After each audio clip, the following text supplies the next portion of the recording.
So we're here with Nicole Tully. She's going to be a part of this Armory Journeys program.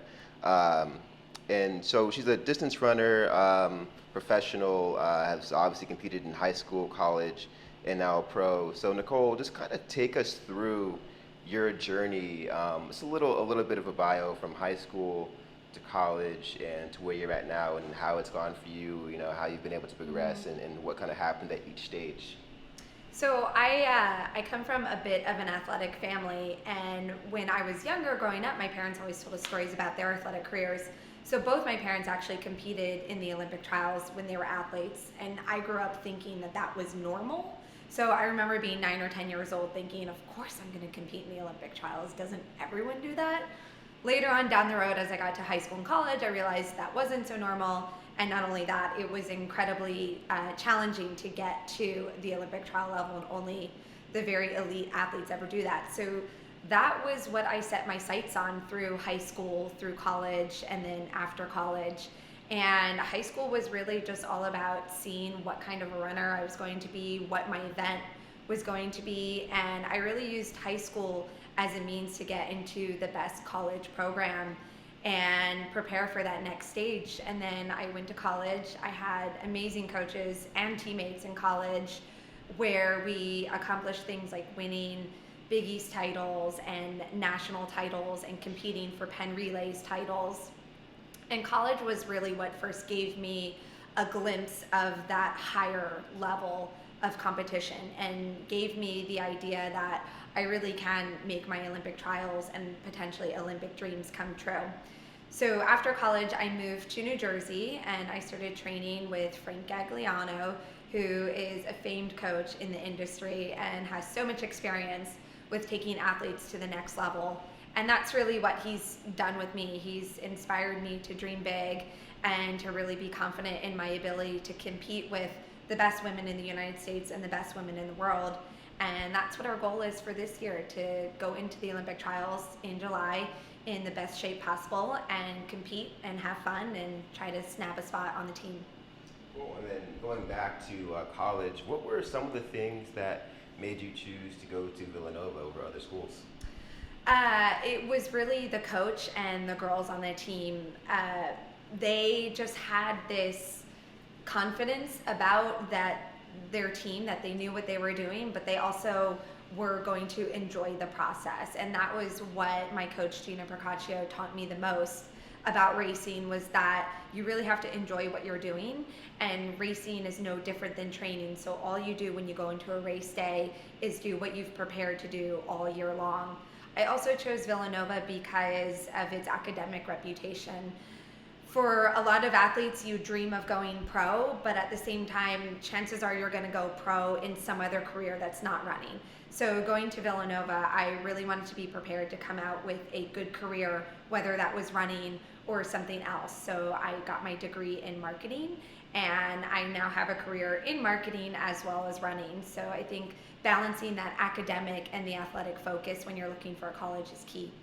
Right. And what were some of the things during, I guess, your high school career and also your collegiate career that you kind of learned, whether it's something mentally or something physically that you've learned about yourself that you think other young people can kind of benefit from? I think there's two things. One is you have to be dedicated if you want to go anywhere in whatever your dream is. It doesn't have to be running.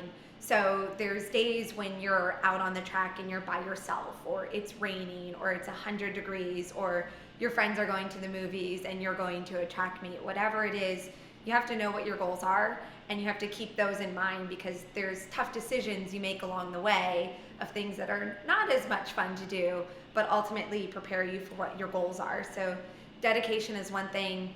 Another thing I learned a lot through high school and college that has helped me now is I used to get really nervous for racing. I used to build up races so much in my head that I would walk up to the line scared instead of being excited. And I think what I learned there is that's not the approach to take. Racing is and should be fun. It's what you're training for.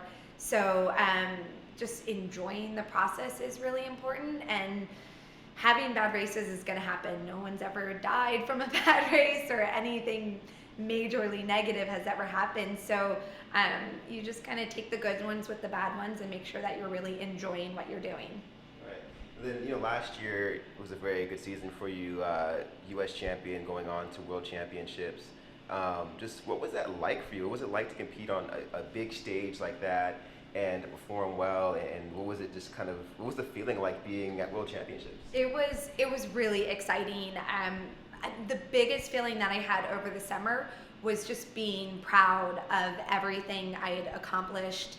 And it's been a long journey. I've been running for now about 13 or 14 years, and there's a lot of sacrifices along the way. There's a lot of tough moments with injuries and disappointments and things like that along the way. So to get to the point where I won my first US title and got to compete as a part of Team USA, I was able to say it was all worth it. Everything I'd done up to that point was worth it, and I really just got to enjoy my accomplishment and be proud of myself.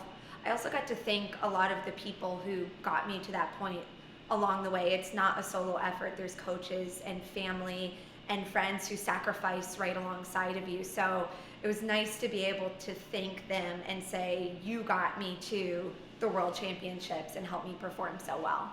Right, it's kind of in this program, it's about, achieving major goals, like going to the trials or World Championships or Olympics, but it's really about the journey and how you get there and how people help you along the way. Mm-hmm. So what are some of the major things that you've kind of taken and have been able to really enjoy along the way of your track and field journey throughout the years?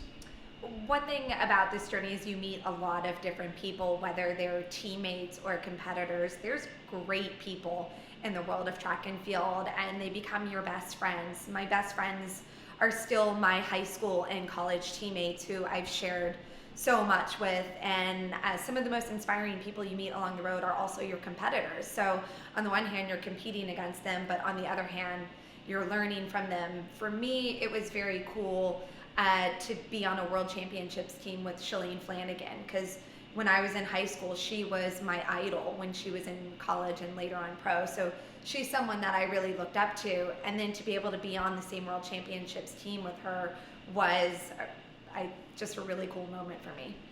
You've competed at the Armory numerous times throughout your career. Mm-hmm. At Villanova, as a pro in the NY Murals games, had a lot of success here. So what is it like to compete at the Armory? What is it like for you coming back here? It's so much fun to compete at the Armory. It's such an electric environment when you're in it. And I remember running Big East championships here in college where we were running 4 or 5 races over a span of about 36 hours. And the mentality was, you just have to win this race, and you're tired and you're hot and there's a ton of people in here, but you're just going into it to be competitive.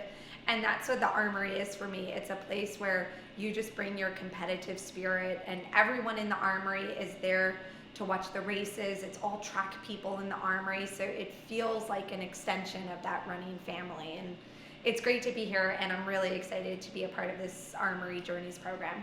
And then so far, how is training going for you? You opened up recently and had a very strong showing. How is this 2016 season going for you so far? Training's going really well, actually. The difference this year from last year is last year I didn't really train for the 5K until I ran my first 5K. So this year we've trained more specifically for the 5K, and I feel like I'm a lot stronger going into this season. I have a good base under me from fall and indoor season.